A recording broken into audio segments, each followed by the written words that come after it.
to bring in Brent Beecham, and we're going to talk mid-air collision. Brent, I hope you don't feel bad, man. I only call you when something bad happens, or it's anyway. How you doing this morning? I'm doing well, considering the weather keeps jumping back and forth, so I've got a little bit of a cold going on this morning. So Yeah, it's kind of that season where it can't make up its mind. I'm seeing that where I am as well. So here's my take. I look at this. The one of the impacted airplanes had a destroyed vertical stabilizer. Right. I think the other airplane flew down and hit the tail on top of him. What do you think? Yeah, there's a couple of situations that could have happened. These tankers, when you have these big operations like that, they give them blocks of, say, a 20-mile block that they racetrack up and down that 20-mile block, and then they're stacked 1,000 feet on top of each other, and the blocks are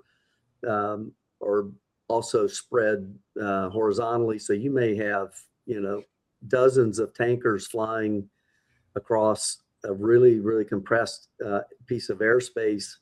And if you have any kind of weather, you have any kind of, maybe they saw something on the ground that looked like a, surface air missile being fired, you might have somebody reacting to something that could cause them to then stray from their track. And then you have this midair. It also might have been a tanker to tanker refueling, which went wrong. So it's hard to tell just yet, but yeah, obviously the second airplane flew into the vertical stabilizer, and whatever damage it did, it was not take out an engine. It was take off a wing or hit the cockpit or something along those lines. Catastrophic. It's been it's been since the early 90s. I guess, I'm getting old, close to 40 years since I air refueled midair.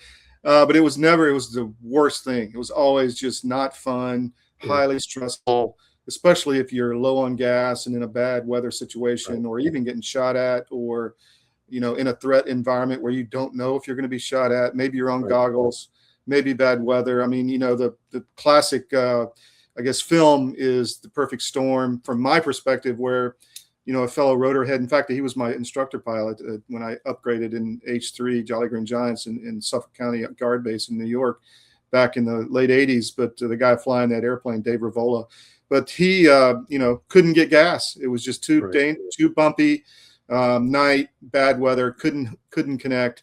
And so you throw all of those, the threat. I mean, these guys didn't know if they're going to be shot at or not. You're right. He might have reacted or something. And it's not fun, I guess. I mean, was that your experience as well? So I did hundreds and hundreds of refuelings during Desert Storm and Desert Shield before that. And early on, we stayed qualified periodically. We had to go take a tanker. You got on 1,000 pounds and then you jumped off, and you really never got to the point where you felt like you were really qualified. Yeah, but it just wasn't enough. By the time we got to the last, weeks of Desert Storm, it was jump on a tanker, take on a full load. It was like clockwork. Yeah. But having said that, we also, I remember one of the nights there was thunderstorms all over the area, and it was a KC-10, and we got in about a 45-degree bank turn, and it was just a constant 45-degree bank turn. All of us, all four of us are, on and off, on and off, on and off. And then when you come off of that, you've been at 45 degrees so long, your inner ear now has told you that's straight and level. You want to lay down in the cockpit is what you want to do. Yeah. No, and I remember a couple of times just saying out loud, you're flying straight and level, to convince myself, because it can be really, really difficult to get to that point where, okay, I'm back.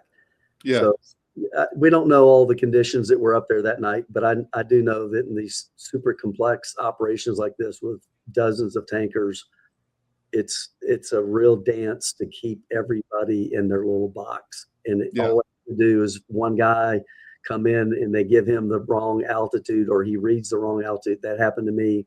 Came off a tanker. And then when we came back through the tanker track, we were 1,000 feet higher than we were supposed to be. Yeah. And I heard the roar of engines, and I looked up, and there were 8 F-15s on a KC-10 tanker, and I was within 50 feet of them. So Jeez. that was our biggest threat, was not being shot down by surface air or by Iraqi Air Force. It was hitting somebody else. I had close enough to see inside the cockpit of an F-111 once. Yeah. And I came very, very close. I couldn't see him with a radar, but I came close to an F-117, close enough to know at night it was an F-117. So, yeah. So that's mid-airs that's a reality of super complex operations like this. Well, I remember once flying over, we were deployed to Brindisi during the Yugoslav war, Italy, on the southern coast, and we were flying into Yugoslavia, into Croatia, dropping off teams and all that stuff. And I remember one night it was so dark and black and on goggles and literally no horizon, and you lose complete spatial awareness. You think you're upside down, you think you're sideways, you don't know which way is up, and all you see is this light that you're supposed to go connect with. And that was one of the worst. I vividly remember that fear of, like, I don't know which way is up.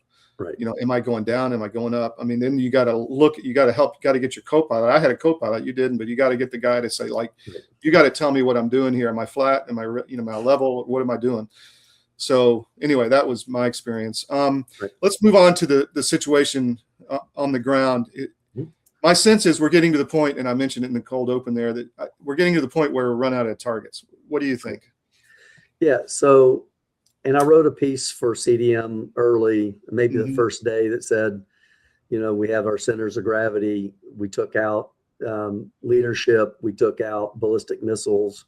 We took out air defense. We're now, destroying airplanes on the ground, drone factories, drones being launched, ballistic missiles being launched. And this is the phase of our traditional war where now we start to deal with the forces in the field. Yeah. Except there are no forces in the field. This is a wholly air campaign.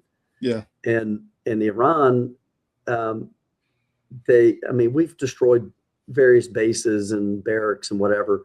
We've been going after IRGC now, not just at the level of command, but we're taking out police stations. They have this Basij militia that is part of the IRGC, but they're kind of, it's a militia, and they're the guys that go terrorizing people in the streets. So now that's become a target, because we're trying to weaken the IRGC to the point where the people can, in fact, rise up and take over. Because they're still, remember, not that long ago, they rolled out their Jeeps with heavy machine guns and mowed down, 30,000 at least. Yeah. So it's now we're kind of transitioning into a place where America is not all that comfortable. I don't think that this is a war that we fight, that we practice to fight. Israel, on the other hand, has spent the last 30 years with drone warfare, targeting one guy at a time. And I think that's what we're seeing now, is the Mossad early on, this is kind of was missed, sent out I think it was a WhatsApp or Telegram contact for them, for people in Iran, to point out, hey, here's a guy hiding here, which may be one of the reasons why they've been so successful at targeting specific people. But now they're saying, hey, there's a militia checkpoint under this bridge. Drone flies over, blows them up. Your government doesn't care about you. That's why you need a medical emergency kit. It contains life-saving medications like ivermectin, Z-Pak, and antibiotics. Stock them before they block them. A warm welcome here at the National Press Club. Welcome to the journalists, welcome to the Embraer team, and welcome to the other guests that we have here. I'm going to announce, and as some of you guessed it right when they came in, the first E2 order by an American operator. And that operator is Avello. We believe this is really a strategic shift to unlock profitability for the customer. I'm very pleased that we have Andrew Levy here as the CEO of Avello, and I'm very pleased to give the stage to share a little bit more about what Avello is going to do with the E2 195. Thank you very much.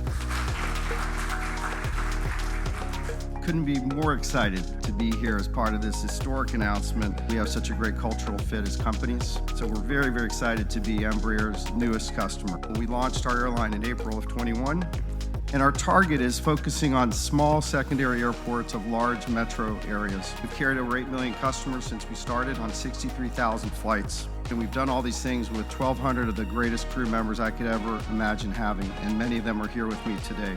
This is the right airplane for us. It's going to open up opportunities for us that no other aircraft can serve. The best thing about the airplane, of course, is you will not find a middle seat on this airplane. It doesn't exist.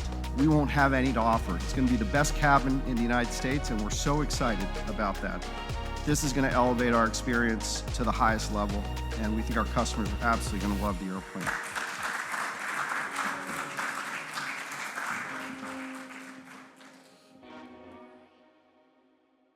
How are those drones getting in there? I mean, they snuck in, or are they coming out of Azerbaijan? I mean, that's too far, right? I mean, what? No, well, if they're Israeli drones, they're being flown from Israel, I believe. Yeah, really. Although it's possible they have good relations with Azerbaijan, so yeah, it's possible. But I suspect it's coming out of Israel. The thing is, like, you know, early on, and I've read reports, we lost a bunch of MQ-9s.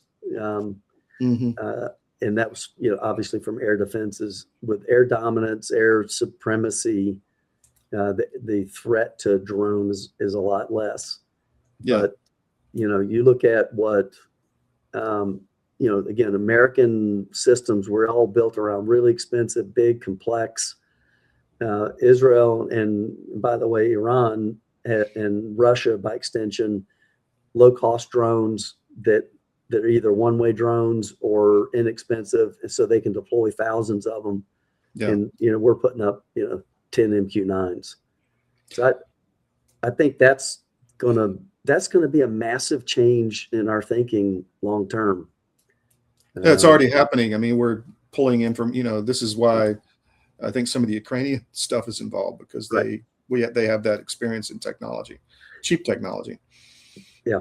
The interesting thing is, if you remember, not a year ago, Hegseth and Elon Musk talked about getting rid of all these high cost, high dollar, complex weapon systems, and everybody in the military, just called the military industrial complex for lack of a better word, all were, you know, outraged. How can you give up air power? How can you, for all these low cost drones? They're unproven. And look what's happened in Ukraine, you know, and of course, we all looked at the Ukraine-Russia war and we go, well, it's more of a tactical weapon. It's basically artillery, but it's not turned out to be that. The Iranians have used it extremely effectively to go against civil. I mean, they're indiscriminate. They don't care. They may hit oil facilities, but they're just going to hit a hotel because. And this is, if you look at the tactics of Hamas and Hezbollah over the years, and the Houthis, it wasn't about blowing up military installations. It was about terrorizing people, holding people hostage, and wearing down the Israeli people. Now, the Iranian grander strategy is something similar, which is, let's get oil prices up to the point where everybody in the world starts calling for the end of this conflict before it's over with. And I think that's where we're at right now. The only upside we have is that Houthi war taught us that we can't just put up an F-15 or F-16 or F-22 with an expensive AIM-9X or AMRAAM missile, and they can only carry so many to shoot down a $100,000 drone. Yeah, we learned in that conflict. We converted a rocket, an unguided rocket normally, put a laser guided head on it, and we started shooting down drones with them. And now they've added a proximity fuse to that same. It's an AGR-20. So now they can carry dozens. And you look at an F-15E, they're carrying these pods with, I mean, I don't know how many. So we can effectively shoot down these drones. And you think about, this is an F-15 and F-16 that was designed in air-to-air combat, dropping iron bombs on Soviet troops in the Third World War. And now we're up there with, rockets shooting down drones. How big has the world changed, and how has aerial warfare changed as a result of this drone warfare business. Well, I read that we're bringing in Ukrainian technology that is $1,000 a pop for anti-drone technology. Wow. Yeah. That's Now, you see helicopters up there shooting them, but the fighters now can carry pods and go up and shoot them down pretty effectively. And then Israel with its laser system will be a part of that solution. I'm sure that will find its way into American arsenal at some point. So we have to rethink our wars, and the way we fight in the future is certain. I don't think there's a day where there's no manned fighters, because we've proven that was effective. Yes. But a huge part of our warfare now, our war plan's got to include anti-drone technology and our own drone warfare, where we can in fact send drone swarms and take out thousands of targets more effectively and more timely. They're certainly not going to take out a nuclear facility buried under a mountain, but they can take out radar systems, SAM systems. They can take out troops in the field. They can take out vehicles. Vehicles. They can hit an apartment building where a commander's living. So it's really interesting to see what's happened. Well, I was struck. I remember when I saw the news several months back when this drone squadron moved to the Middle East from the U.S. Obviously, that was in preparation for something, and essentially, it's the Iranian drone, reverse engineer, the Shahed. I think is the technology. Well, I think they call it Lucas. Correct. Very low cost, and they're effective for what they're effective for. You just don't. You can't. That's the problem, is a lot of times we go down the road of, well, that's going to be our new technology. That's the only one. But nobody can carry a, 10,000-pound bomb except a bomber. Yeah. And so you have to have those. And I also saw, interestingly, the B-21, some video of them being refueled, which is interesting. Now we got new bombers being deployed. So they're actually, they're not fielded, right? I mean, they're just being tested or not? Well, they were, it was a refueling over Iraq. Really? So they were presumably on the way to Iran. All that stuff at Nellis, man. You never know what's out there. Exactly. Wow. Yeah. I got to look into that. That's interesting. I did not know that. I saw one video and it was like, okay, so I guess they are flying them. Wow. That's interesting. There was an assignment I never took, but it was always like the Nellis assignment, that secret one. If you want to go there and not be able to talk to anybody the rest of your life, you can do that. Anyway. All right. Anything else people need to know, Brent? Well, just one other thing is that the part of this asymmetric warfare from Iran is Hezbollah, and they've been attacking Israel with hundreds of rockets. And it's kind of been muted because the focus has been on the war in Iran.